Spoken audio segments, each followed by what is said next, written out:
Our top story tonight on Gravitas tells you all about how America and its allies have opened a new war front against Russia, this time in Syria.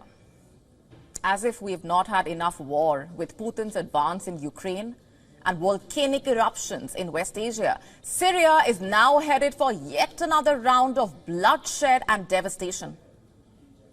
Rebel forces, emboldened by fresh encouragement and supplies from mentors, have opened a fresh front against the Assad regime and its Russian backers. You see, this unfolding escalation signals a dangerous shift in West Asia's volatile power balance. And tonight, we break down for you the key developments in this rapidly evolving story. Like we told you earlier, Syrian rebels have seized Aleppo, and now they are advancing towards Hama, which is the country's fourth largest city. It's located just around 250 kilometers from the capital Damascus and just over 100 kilometers from a key Russian naval base in Tartus. That's where it is on the map. Threatening the Assad regime's stronghold. Quite crucially, these developments. Now, Russia's military presence in Syria is reportedly facing mounting pressure, even as its resources remain tied up in Ukraine. Meanwhile, the US-backed Kurdish forces have reportedly opened another front in the northeast, and Iranian-backed militias are mobilizing to reinforce Assad's weakened defenses, with Russia conducting hypersonic missile tests in the Mediterranean and accusations of Ukrainian involvement in arming Syria rebels. The conflict has drawn in a medley of international players, further seriously complicating the region's delicate stability. So what does all of this mean for Syria, the region, and the world? Firstly, this conflict could not have erupted at a more precarious time. For months now, Russia has been deeply entrenched in Ukraine, expending immense resources to sustain and expand its war effort. Meanwhile, in Syria, the Assad regime, bolstered by Russia and Iran for years, finds itself under siege once again. Syrian rebels, after years of stagnation in a way, have launched a fierce offensive.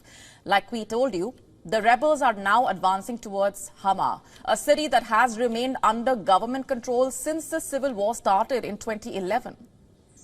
Rebel forces, including groups aligned with the Syrian Observatory for Human Rights, have claimed villages just north of Hama, marking a significant breach in Assad's defenses. For the Assad regime, losing Hama would be catastrophic. That cannot be stressed upon enough. In fact, it will reportedly not just be a symbolic loss, but a strategic blow, given its proximity to Damascus and key Russian military installations. But it's not just the rebels making gains. As per reports, a US-backed Kurdish-led coalition has opened another front in the northeast, engaging the government forces along vital supply routes. And this coalition, primarily led by the Syrian Democratic Forces, SDF, has taken control of villages previously held by Assad's regime. The SDF's involvement underscoring how crowded the Syrian battlefield has really become, with multiple countries vying for control. Russia, meanwhile, finding itself in a bind. Its military has responded with intensified airstrikes against the rebel-held areas. But the question remains, are these moves more defensive than decisive? In fact, as per reports, Moscow is even scaling back its naval presence at its Tartus base in Syria, a strategic naval base in the Mediterranean. Reportedly, Russian auxiliary ship Yelena departed the base earlier this week, signaling a potential withdrawal of naval assets, perhaps, coinciding with the rapid expansion of the opposition rebels' offensive in the northwest of the country. Reportedly, there are at least 4 naval ships and 1 submarine currently stationed at the facility.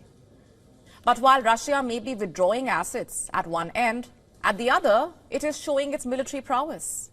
Russia has reportedly conducted high-profile naval and air drills in the East Mediterranean region. Russian vessels reportedly test-fired hypersonic Zircon missiles and a Caliber cruise missile, while an Onyx cruise missile was also launched. In a post on Telegram, Russia's defense ministry said that the exercise was conducted on Tuesday to test the combined activities of Russian Navy and Air Force, and added that precision sea-based missiles were also launched in the eastern part of the Mediterranean Sea.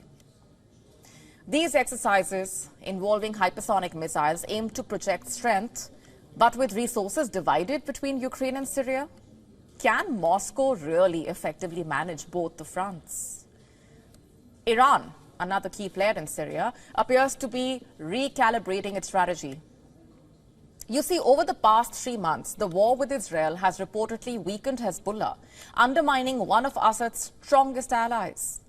Iran, however, is reportedly stepping up its involvement, with reports of hundreds of Iran-backed Iraqi fighters entering Syria to bolster Assad's forces. Tehran is reportedly exploring the possibility of deploying more troops if requested by Damascus. And complicating matters further is Turkey, whose long-standing animosity towards the Kurdish-led SDF adds another layer of tension. Turkey, in fact, considers the SDF's main fighting force, the YPG, a terrorist organization. Rebel gains near Aleppo have already displaced the YPG from key territories, further destabilizing the region. Meanwhile, Russia has accused Ukraine of providing weapons and training to rebels fighting Assad's government, a claim made by Russia's ambassador to the United Nations. As you can see in that map, Ukraine is located just across the Black Sea from Syria. And if the involvement is true, this would mark a dangerous escalation, as Ukraine's involvement would basically deepen the geopolitical entanglement of this conflict. You can imagine what that would mean. For Assad, the situation is dire, to say the least. After taking back most of the country with Russian and Iranian support, his forces now face a multi-front rebellion. The retreat of the government troops in recent days has reportedly created a power vacuum, leading to increased competition among various factions controlling pockets of territory. And this fragmentation highlights the chaotic state of Syria's civil war.